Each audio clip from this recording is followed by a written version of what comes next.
Assalamualaikum warahmatullahi wabarakatuh.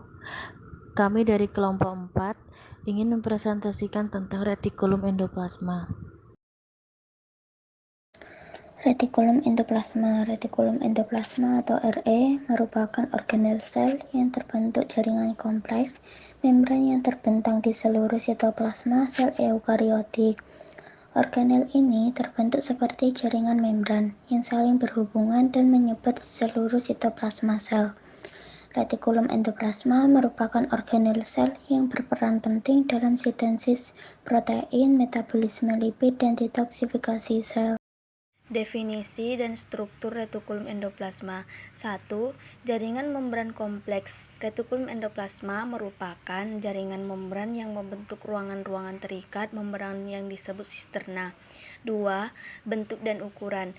Bentuk retikulum endoplasma dapat bervariasi, mulai dari tubular hingga lamelar. Lamelar tergantung pada fungsi dan jenis sel. 3. Lokasi. Retikulum endoplasma terletak di sitoplasma sel eukariotik berdekatan dengan nukleus. Selanjutnya, fungsi utama retikulum endoplasma. Pertama, RI kasar berperan dalam sintesis protein, terutama protein yang akan disekresikan keluar sel. Protein-protein ini kemudian akan dilipat dan dimodifikasi di dalam lumen RE sebelum dikirim ke tempat tujuannya. Kedua, RE halus terlibat dalam sintesis lipid termasuk steroid, fosfolipid, dan gliserida. Sintesis lipid ini penting untuk membangun membran sel, menghasilkan hormon, dan menyimpan energi. Ketiga, RE halus juga berperan dalam detoksifikasi senyawa berbahaya seperti obat-obatan dan racun. Proses detoksifikasi ini melibatkan enzim yang terdapat di RE halus yang mengubah senyawa berbahaya menjadi bentuk yang lebih mudah dikeluarkan dari tubuh. Selain itu, RE juga berperan dalam metabolisme karbohidrat, penyimpanan kalsium, dan pembentukan lisosom. Retikulum endoplasma merupakan organel sel yang sangat penting untuk kelangsungan hidup sel dan organisme secara keseluruhan. Adapun tipe-tipe retikulum endoplasma yaitu retikulum endoplasma kasar, dikenal sebagai retikulum endoplasma kasar karena permukaannya dipenuhi ribosom tempat sintesis protein. 2. Retikulum endoplasma halus, yaitu tidak memiliki ribosom sehingga tampak halus. Fungsi utama adalah sintetis lipid dan detoksifikasi.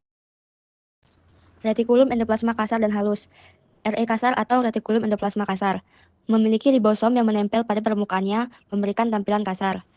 Sintesis protein. Ribosom pada RE kasar berperan dalam sintesis protein yang akan disekresikan. RE halus tidak memiliki ribosom sehingga tampak halus. Sintesis lipid dan detoksifikasi. RE halus terlibat dalam metabolisme lipid dan detoksifikasi senyawa berbahaya. Peran retikulum endoplasma dalam sintesis protein yang pertama yaitu transkripsi DNA. Informasi genetik pada DNA ditranskripsi menjadi mRNA. Yang kedua, translasi mRNA. Ribosom menempel pada mRNA dan menerjemahkan kodon untuk kodon membentuk rantai polipeptida. Yang ketiga, yaitu pelipatan protein. Rantai polipeptida memasuki lumen retikulum endoplasma dan terlipat menjadi struktur-struktur protein yang fungsional. Retikulum endoplasma dan transportasi molekul. Protein yang disintesis di RE kasar dilipat dan dimodifikasi, memastikan struktur yang tepat untuk fungsinya. Setelah itu, protein dibungkus dan vesicle transport, kantung kecil yang terikat membran yang memisahkan protein dari RE. Ini adalah langkah yang penting dalam transportasi protein. Vesicle transport ini kemudian bergerak menuju Golgi apparatus, organel lain yang terlibat dalam proses pemrosesan dan pengemasan protein. Mereka seperti truk pengantar yang mengantarkan protein ke tujuan berikutnya. Proses transportasi protein ini melibatkan serangkaian langkah yang kompleks seperti pengemasan, pengangkutan, dan pelepasan. Ini memastikan bahwa protein yang benar diproduksi, dilipat, dan dikirimkan ke lokasi yang tepat di dalam sel. Transportasi protein melalui RE dan Golgi apparatus sangatlah penting untuk berbagai fungsi sel seperti sekresi protein, sintesis membran, dan pencernaan intraseluler. Misalnya enzim pencernaan yang diproduksi dalam sel kelenjar akan diangkut menuju vesikel sekresi di Golgi untuk kemudian dikeluarkan dari sel. Selanjutnya, gambar-gambar retikulum endoplasma. Yang pertama, RE kasar. Gambar ini menunjukkan pada permukaan RE kasar yang dipenuhi oleh ribosom. Lalu untuk gambar kedua, yaitu RE halus, model 3D ini menampilkan struktur RE halus yang halus dan bercabang.